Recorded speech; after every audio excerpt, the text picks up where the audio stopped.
Hi everybody, so sorry for the really bad lighting and the bad quality video and everything like that. I just have been wanting to make this video for a while, but I haven't had the guts to do it. And then I was sitting here and I was like, I'm gonna make it right now. So I don't have a plan for this video. I don't know. I'm probably gonna leave stuff out. I'm probably gonna talk too much and ramble like I am right now. But this is the story of my PTSD. Okay. Sorry, the cats are going at it. So, the reason I have PTSD is because, my father did not treat me as a father should treat a child. Um, there was a little bit of physical abuse, but it was mainly mental abuse, which lots of people don't think is a real thing. They think I'm making it up. They think I'm just exaggerating. Um, but I can say that honestly, I was scared to live my life when I was over at his house. My parents have been divorced since I was 2 years old, so I don't even remember them being together. And I would spend every other weekend and every Thursday with my dad. Um, and it was, I would go to his house and it was like I had to choose everything I did very carefully. If I said or did anything that a little kid should be able to say, like, or share an opinion that was different than his, I would be in trouble. I would be locked in my room without my dogs, which I don't know what happened to those dogs. Um, I'm gonna start crying. Um, I had two dogs over there. I had one named Van, short for Vanilla. He was a yellow lab.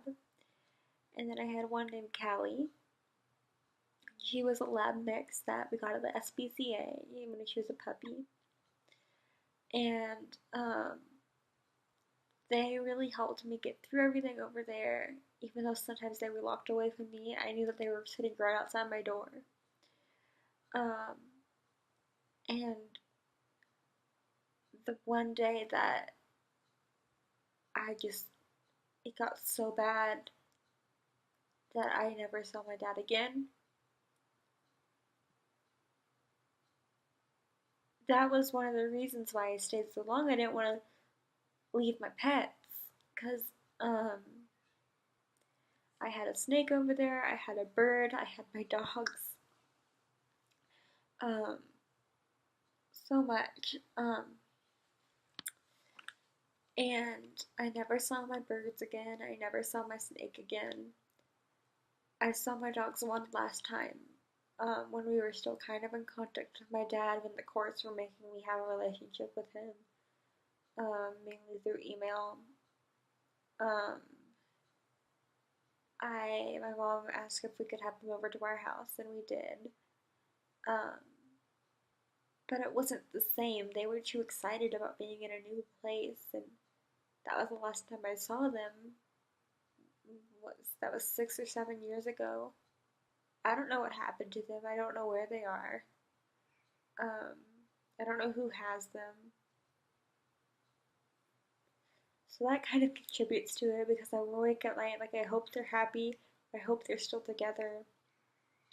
I hope they're okay. Um, because we had another dog there, who was my grandmother's dog, and my grandmother ended up moving in with us. And she really saved my life, I think, because without her, I don't think I would have gotten through it. Um, anyways, more on that in a bit. But she had a dog named Tex, and when she passed away, we kept Tex. Um, and I remember I went to school one day and I came back and Tex wasn't there. And I asked my dad, I said, "Where's Tex?" And he said, "Tex got a job." And I said, "Well, okay, when are we picking him up?" And he said, "We're not picking him up." Without telling me, without letting me say goodbye, he took texts and he gave them to someone else and called it a job. At one point, that lady got very sick and couldn't take care of him, so she gave him back to us. He was with us for about 5 hours before he gave him to someone else. Um, and I was still at school, so I saw him for maybe 30 minutes before he was gone again. And that was kind of the last living living bit of my grandmother I had left. Um, so that stunk. I don't know what happened to Tex. I doubt he's still kicking. He was very old, but I hope he was happy. Anyways, if I did or said anything that wasn't what my dad wanted to hear or anything like that, he would lock me in my room and make me write on a sheet of paper saying like I was wrong or dad was right or things like that 500 times. I would fill legal pads. Um, and I'd be locked in my room with nothing to do but just do that. Um, and to this day, I cannot eat honeydew. To look at honeydew causes anxiety for me because he would sit there and force me to eat plates and plates and plates of honeydew because he was determined. I said I didn't like it. I actually loved it, and that if I kept eating it, I would tell him I would love it. I don't like honeydew, and eating plates of it does not make me like it anymore.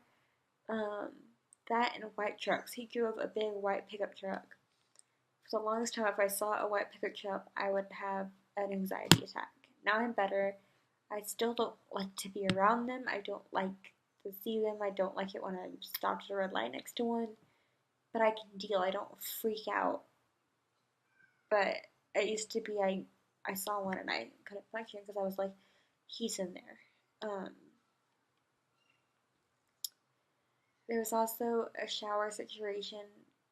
I stopped seeing him when I was 11 years old. Still up until that point, he would come in when I was showering. There was not a lock on the door. Um, I tried locking it once when I went to a separate bathroom, the only bathroom in our house that has a lock. And I tried locking it, and he just went through the lock. And if when I was in the shower he didn't come in, he would make me get back in the shower. So there was no escape. For the longest time, I had difficulty showering. I didn't want to ever get in the shower. I was disgusting, and I knew I was disgusting, and I felt disgusting, but I didn't want to get in the shower. Sorry, my cat's crying. Baby, you're okay. So that's a little bit of the abuse. I mean, there was also some physical abuse, but not really that much compared to everything else. So now how PTSD has affected my life. Like I said, for the longest time, I couldn't function. Um, it's been 7 years since I've seen my dad, and I'm still afraid that I'm gonna see him. I still have nightmares where I'm stuck back at his house that he doesn't even live at anymore. Um,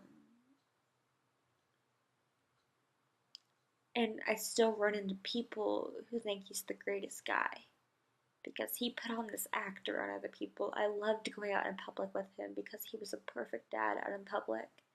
He was nice, he cared for me, he gave me my space, he was everything that a dad should be in public around other people.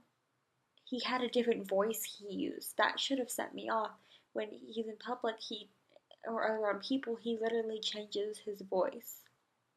I didn't know any better. I thought all dads did this. I remember my next door neighbor at his house. We were the best of friends. This was the second she moved in. And I remember, we would take baths together. Because we were little, we were like 5 or so.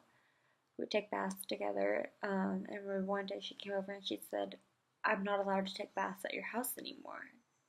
And I was so confused. I said, why? She says, because your dad shouldn't be walking in on us.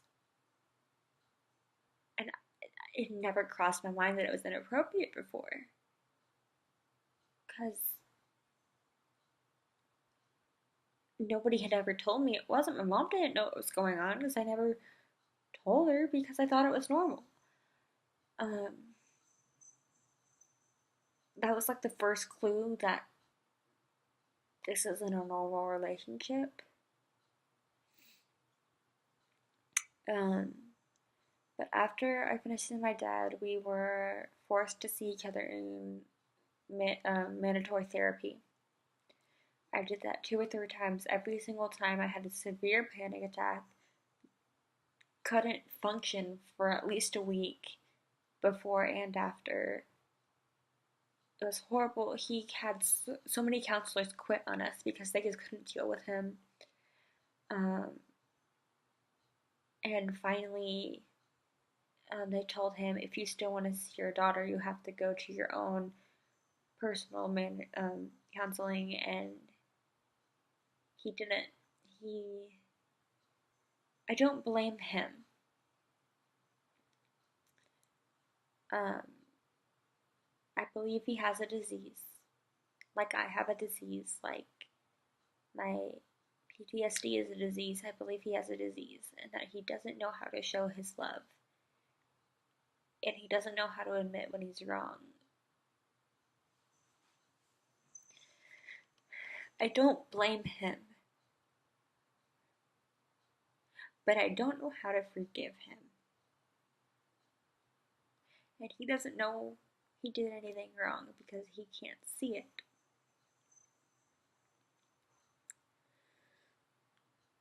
Um, but about 6 years ago was the last time I saw him in person. 6.5 years ago, I would say, actually. Um, and since then, we don't know for sure where he is. We think he's in Ecuador.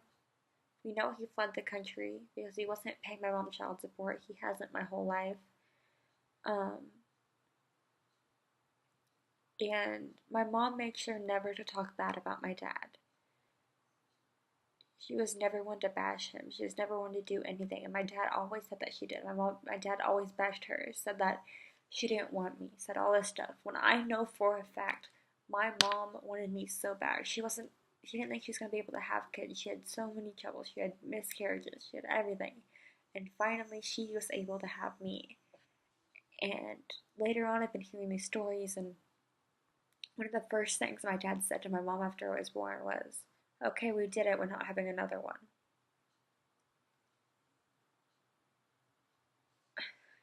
I hear things now um, that my mom is more comfortable sharing with me because I'm older. I'm able to put things in perspective.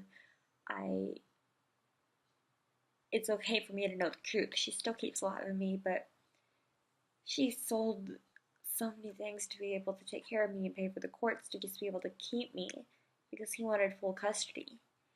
And the things that he put her through were horrible. She couldn't go out in public in certain places. She couldn't go to certain places because people would just yell at her and call her horrible things and say she was a bad mother. I remember one time we went to the hairdresser my dad took me to. My mom had taken me to a Bon Jovi concert when I was 11. Bon Jovi is her favorite band, and he's not inappropriate. He's a very friendly show. I was 11 years old. I went to Bon Jovi. The hairdresser heard about that and said that she was a horrible mother for exposing me to that. All I did was go to a Bon Jovi concert. Um, and I was in a thing called Indian Princesses with my dad, where fathers and daughters would go camping with a bunch of groups of other fathers and daughters, 3 to 4 times a year. The fathers from that group only ever got my dad's side of the story. And like I said, my dad was a different person around other people. So they all thought he was this wonderful guy. And he would tell stories about my mom. They would treat her horribly when they saw her. And a lot of them went to our church. And there was a long time that they all call my mother horrible things, and they said that like they would publicly and personally attack her whenever they saw her. Once I was on a mission trip in middle school. I was in 7th grade. I hadn't talked to my dad. At that point, he was still trying to talk to me, but he had fled the country, I think, at that point. Um, so I hadn't talked to him in maybe a year and a half. One of the fathers from Indian Princesses, he was a chaperone on that mission trip. His daughter was in there. Um, and he pulls me aside and he gives me a letter. And he says, "Your dad wanted me to give this to you."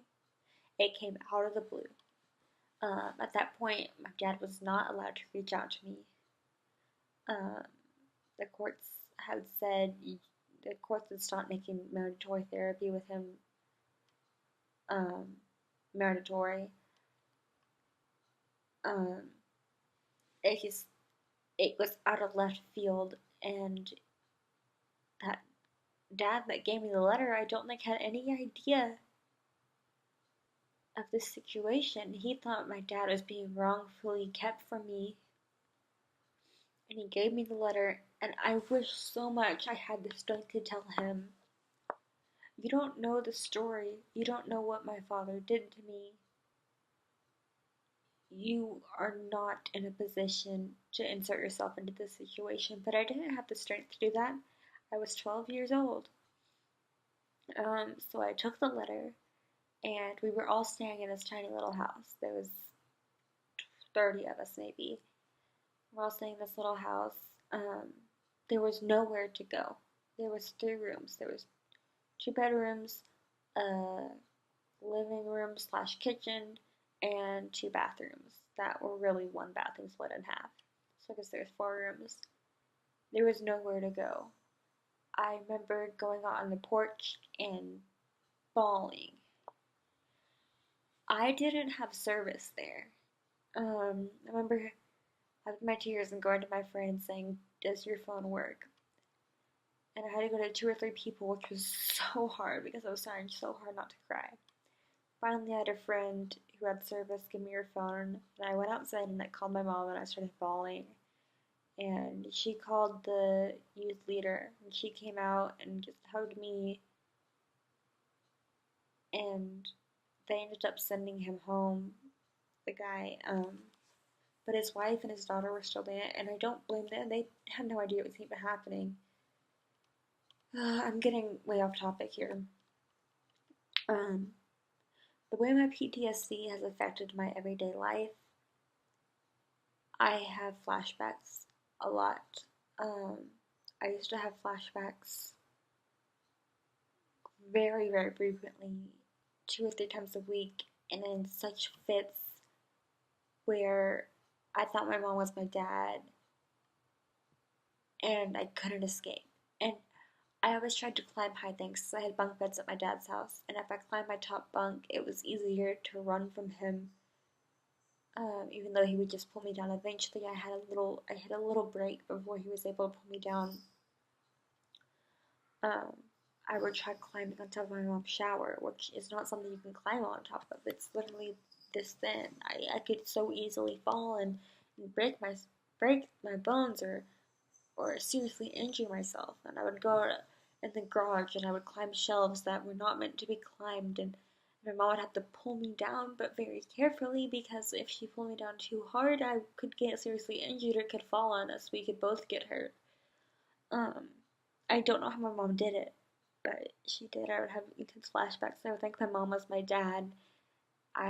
She took me to the hospital a few times, um, because she couldn't zap me out of it, and they were able to. Um, Luckily, my flashbacks are much less severe now, and they mostly come in dream form, which I'm a bit less lucid, so it's kind of like I don't feel the emotions quite as heavy, which is a blessing. Um, but my PTSD is nowhere near as severe as some of the people who come back from wars and all that, but it's still PTSD. And for a 12-year-old, an 11-year-old, an 18-year-old, which I am now, it's still a lot. It's a lot for anyone.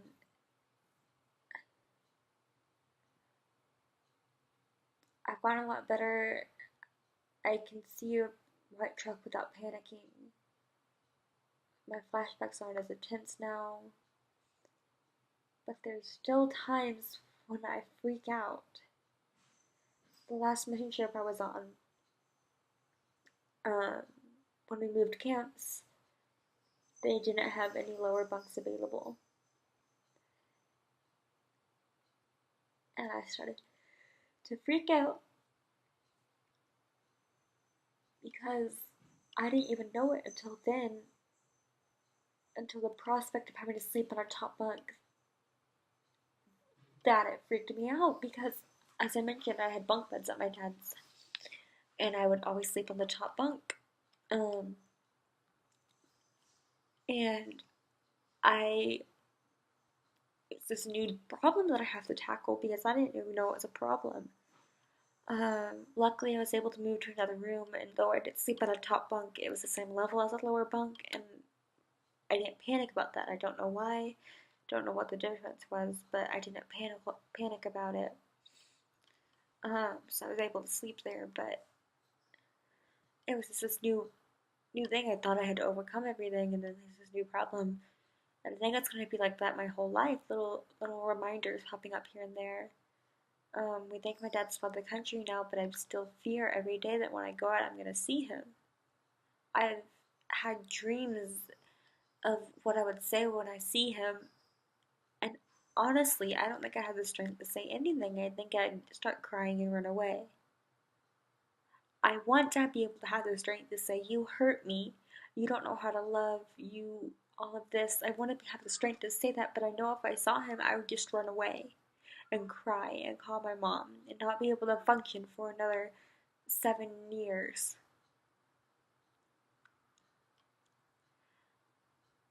Another really hard thing that I've gotten used to dealing with is people making jokes about PTSD.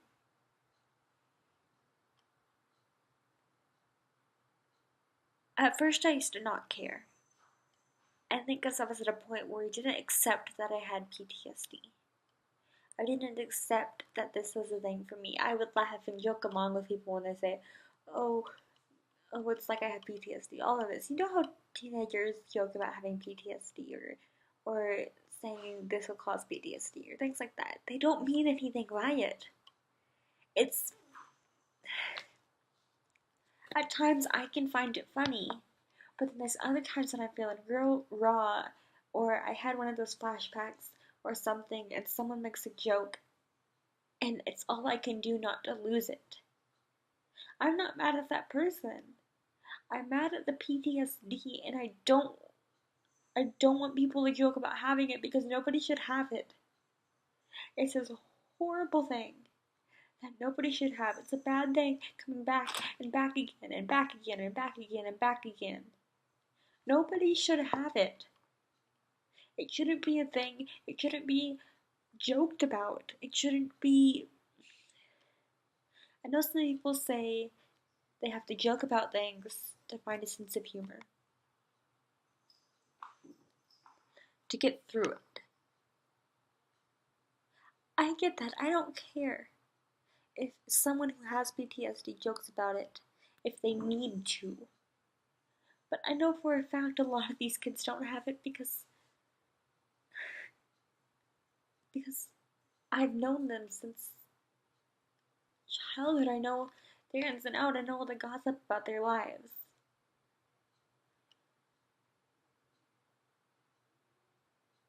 And I just wish it was something talked about, but you don't joke about it. And I know they wouldn't joke about it in front of like a war veteran because they may assume, oh, he may have this, she may have this. A teenage kid they've grown up with, they don't think has it. They don't think it's possible for their friends to have it. Which I could be assuming the same thing, but There's no way all of the people who make these jokes have PTSD, and even if they do, they need to be aware that other people may.